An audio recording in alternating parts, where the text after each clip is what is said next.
Today, I'm going to critique the penthouse at 157 Billionaires Row and then give it an Arvin score at the end of the video. So if you ever decide to buy a penthouse, you won't make the same mistakes. I'm Arvin Haddad. I'm the how to buy a mansion guy. Let's watch this video together. Now, we've all seen those super tall, slender skyscrapers on Billionaires Row. Love them or hate them, they have defined the skyline of New York City forever. And what's behind this door is, in my opinion, one of the most spectacular penthouses on Billionaires Row. Wait a minute. You're like, Arvin, how come we've never talked about this building? Because I'm sure you're a subscriber. You've seen my videos critique of all the other penthouses on Billionaires Row, except for this one. And guess what? This is the OG. I'm excited as much as you are. Let's see how the first one did it. Welcome to the 88th floor at 157.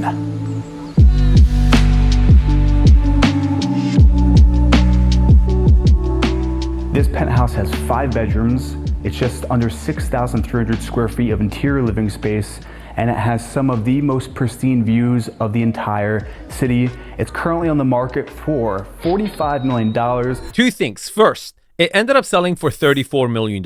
And second, it's about 6,300 foot on one floor, which is ideal because the prime demographic that would be really attracted to properties like this, a penthouse like this, would be a very, very wealthy person who already lives in a townhouse with a lot of stairs and they're getting older. They want to downsize to a smaller place, 1 story, no steps for their later years. So this fits the bill perfectly. We're going to just give you a raw walk through this space. We're actually going to backtrack. We'll get to the views in a second, but I want to point out every single detail. So right here you have the entryway, and I'm actually going to show you. But first, let's study this layout before we actually see the tour. It's going to make a lot more sense. Check this out. When you get out of the elevator, you're in this internal hallway. You're going to have 2 choices, a door going to the formal living space or a door going towards the bedrooms. He's going to show us the tour from the door that goes to the formal living space. You're going to have a massive foyer, a powder room right off the entrance. Then you're going to enter center to Central Park view. And here it is, your formal living space. You have a massive dining room over here. And then you have an entrance towards your kitchen. There's a breakfast area and a pretty good sized kitchen. And then you enter the hallway for the bedrooms. Now, it's very efficient. They've packed them like sardines right next to each other. And they get what? 1, 2, 3, 4. And then if you count the primary suite, it will be 5 bedrooms. The most important part here is that your primary suite is very big, but even more importantly, the way this building sticks out on this side, you're going to have Central Park views from this side also. Now, let me give you a challenge. While I'm critiquing this property, think about how would you arrange these rooms and what would be the benefits and sacrifices that you have to make. Let's watch it together. This is the elevator. So you come up this elevator and this is the entire floor. So you don't have any neighbors. You are in the penthouse. There's actually only one above us, which is a duplex, which no one's ever seen. It's Michael Dell. Okay, not a bad neighbor to have. So right off the entryway, you have your powder room with views of Billionaires Row. Okay, very efficient and important to have a powder room so when your guests coming, if it's raining, snowing outside, they can kind of set themselves up, use the restroom. The fact that it's completely open, the Steinway Tower has a pretty good line of sight into your you doing your business is not really ideal, especially at nighttime. I think you should be able to see inside. And then even if you tuck in here, Blake, I'll show them this. You even have a shower. So this isn't a powder room, this is a proper bathroom. This is so unnecessary. Look, having a powder room right by the door, especially in cold climates, in any climate, is really good. But a shower? All the bedrooms have a shower. So this is completely unnecessary. And square footage is so important. I mean, you really want to have as efficient as a layout as possible. In my opinion, this whole foyer is a little too big. It's taking a lot of space. So making our way in to the money shot. This is a 57-foot long great room, totally open concept. And let's just break down some of the views because we are here on one of the nicest days in the city. It really doesn't get much clearer than this. Now, starting off looking to the east, on a day like today, you can actually see the Atlantic Ocean off in the distance there. We have 111 West 57th right in front of us, 432 Park Ave a little bit behind that. You have the entirety of the Upper East Side, the East River even further off in the distance. Even further beyond that is the Long Island Sound. And then making our way to your direct northern facing views, we are dead set front and center on Central Park. It is dead center, and this is critical. You see, this is a massive salon. This is your formal living room and a dining room. The problem is, I just don't know how often you're going to choose that door to get to your house. And that's a big decision. How often are you going to have guests over? How often are you going to have formal dinners? And how often are you going to use the best part of this property? You can even see everyone down in Sheep's Meadow getting some sun. The rowboat pond off in the distance. Even further than that, the reservoir. Looking past further there, you have Harlem, and you have prime views of the Hudson River, George Washington Bridge, all of the Upper West Side. I mean, even you're at eye level with helicopters passing by. That's not a good thing. I personally think the view, if you could get a full floor at maybe 40th floor would be much better. Less sway, better view, because you're not looking down, you're more looking eye level. When you're evaluating a view property on a penthouse, you got to pay attention. Can you have a really good view while you're sitting down, or are you going to see the whole sky? And even when you're standing up, what percentage is the sky? What percentage is actual objects or elements or focal points, as I call it? And the higher you are, it doesn't get better. You get farther away from the view, you become a lot more disconnected from it. And even highest floor, sometimes you're going to be in the clouds, where at the lowest floors you can have better views even when it's cloudy. Cove lighting here in the ceilings with this just ornate chandelier over top. Huge L couch. This is kind of the entrance area, you know. Take off your shoes. This is also a no shoes apartment. I want to point that out. Along the back of the wall here, these panels are actually storage units. So this whole far back wall has built-in storage. Super important. I think people forget very wealthy people have a lot of stuff. So they need a place to hold it, especially if you want to market it to primary resident folks, right? Which you should. And they're thinking about that. They're very, very important. Again, I don't think your guests would know those are storage, and you could hide some of your stuff over there. Then this is just a nice area in between your sitting area and your formal dining room. We've got seating for 10 here. Again, cove lighting overhead, another ornate chandelier. Now making our way out of that great room dining room, we're into our kitchen. So here you have a breakfast nook. We have zebra wood all along the walls and the cabinetry. You got your built-in television, more pantry storage space here. I love how just masculine this kitchen feels. You've got the black quartzite on the countertop of this center island. This looks like a cigar lounge. Can you imagine? Babe, what's for dinner? I'm cooking Cuban cigars today for dinner. Oh my God. Miele cooktop here. And again, that zebra wood accents on all the cabinets. Even you have a Miele cappuccino maker. It's what you would expect for $45 million. No, that's my expectations for $45 million kitchen is not zebra wood cabinetry. And ladies, if your husband wants you to design your kitchen this way, he's probably sleeping with his secretary. So then out of the kitchen, we connect to your gallery hallway. Now I will film this just because this could be a co-room, a welcome room. This layout is actually not really correct because this is closed off. But do you see how much of this space is wasted? I mean, that is a humongous wasted area. I mean, you had an extra shower over here. I personally think this is a huge area for improvement. So pay attention to this and see if you can come up with a solution for this. But this is your gallery hallway connecting the north to the southern exposure, and the track lighting above us, this is gallery grade. So this could be used to show off an art collection.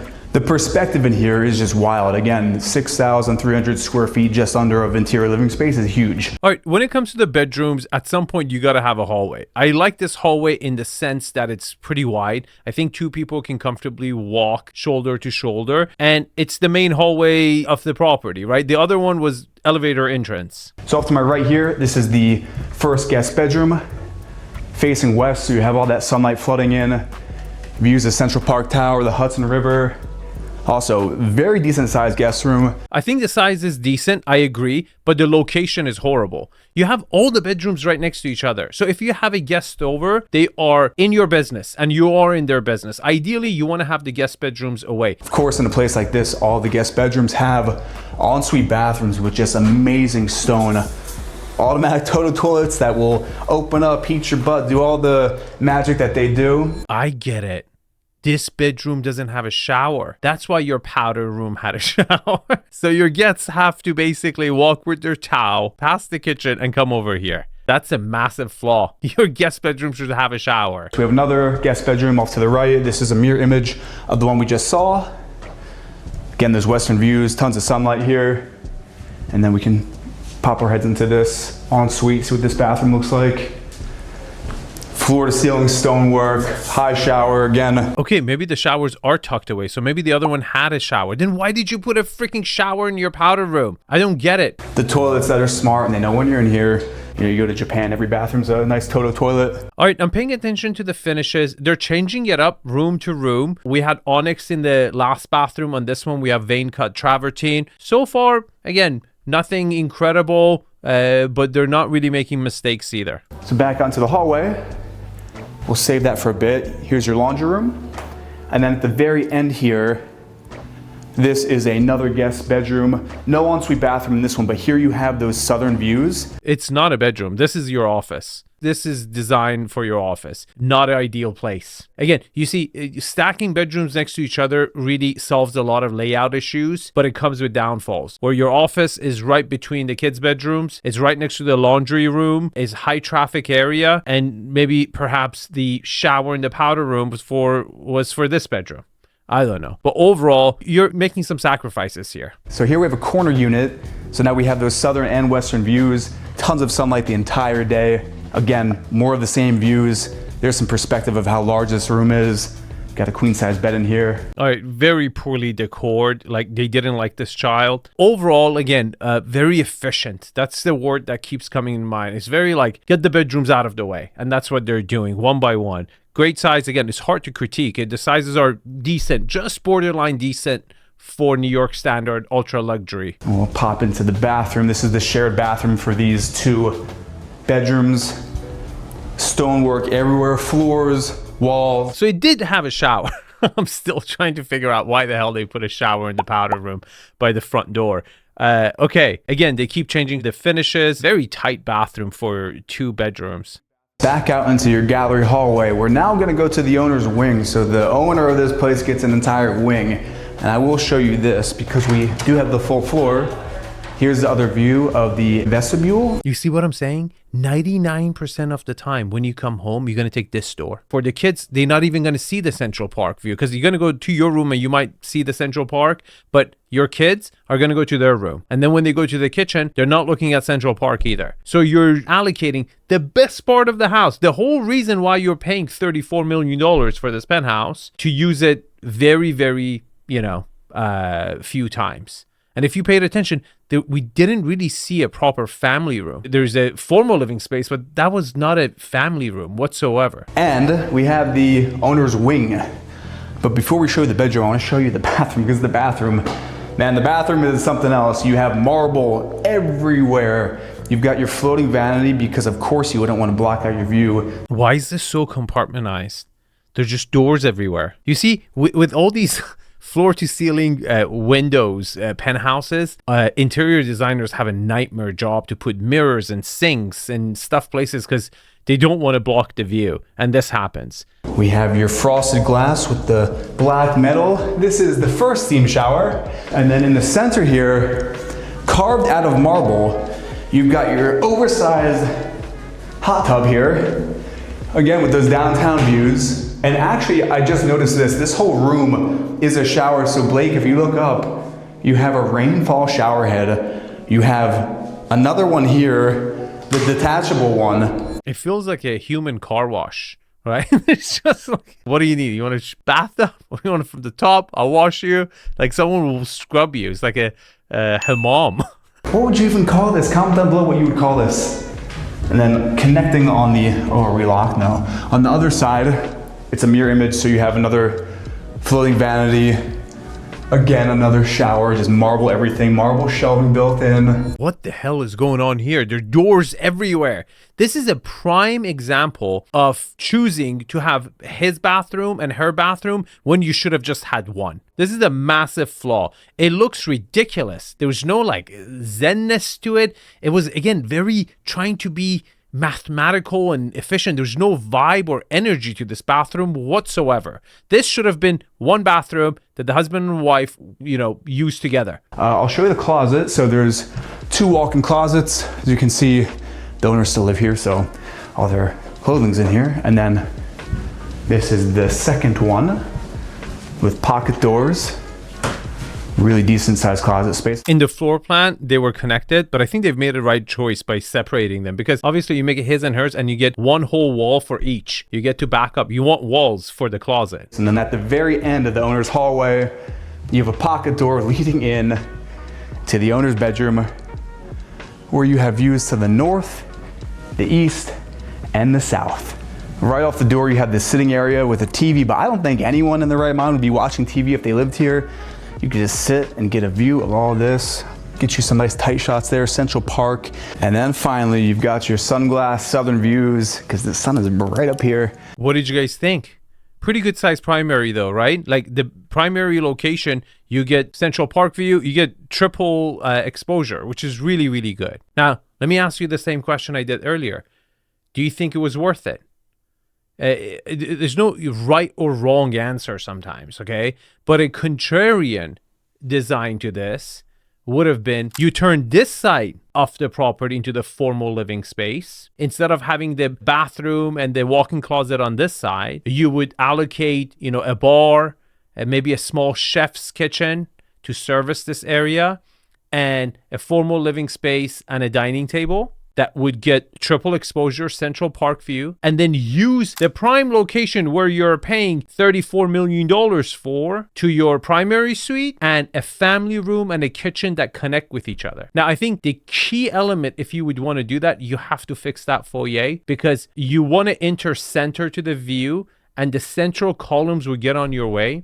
So rearranging that foyer and that entrance approach to the view is key to be able to fit the primary suite there on one corner and a kitchen living room on the other side, and still not take away the wow factor, because that was a big positive of this for your guests to see it.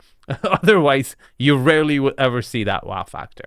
Okay, before I show you guys the Arvin score, if you want to buy an apartment, condo, penthouse, a mansion, and you want me to supervise your whole experience from purchase to after purchase, as far as remodeling and renovating, finishes, interior design, you can join my inner circle. The application is below. You can fill it out, and if we're a right fit for each other, I would love to help you out. Okay, here's the Arvin score. Location. To me, it's a 7.5 or an 8. It's definitely better than the 53rd, the Goth building, which I recently did a funny video. It was hilarious. You should watch it. I'll link it at the end of the video. Building amenities. Look, it has everything you would really want, okay? It's a new building. You've got it. Maybe there's a little bit of wear and tear on it. I'm going to give it a 9. Views. I'm going to give it a 10. I don't think you can give it less than 10. Unit orientation. Look, you've got the entire floor. You're south facing, north facing, east facing, south facing. You're facing everywhere.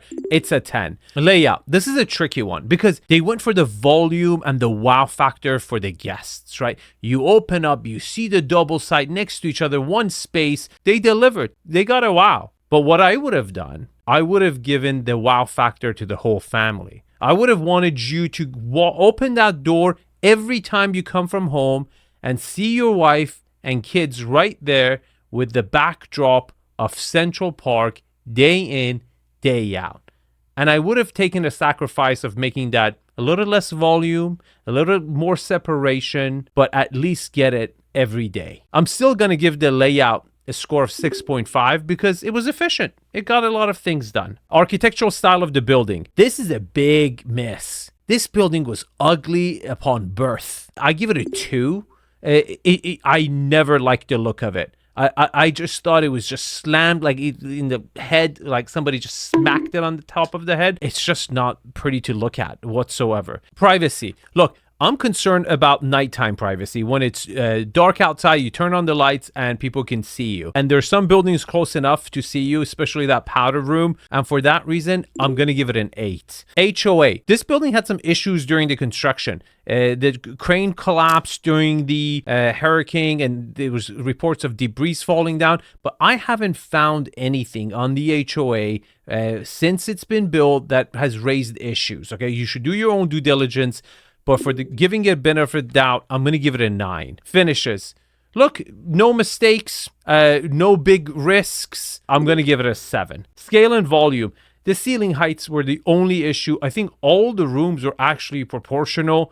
I'm going to give it a 9. Now, here's the Arvin score. If you want to see me critique the funniest penthouse, click on this one. If you want to see the other one, the zebra one, which is also really funny, watch this one. And if you want 12 months of support, link is in the description.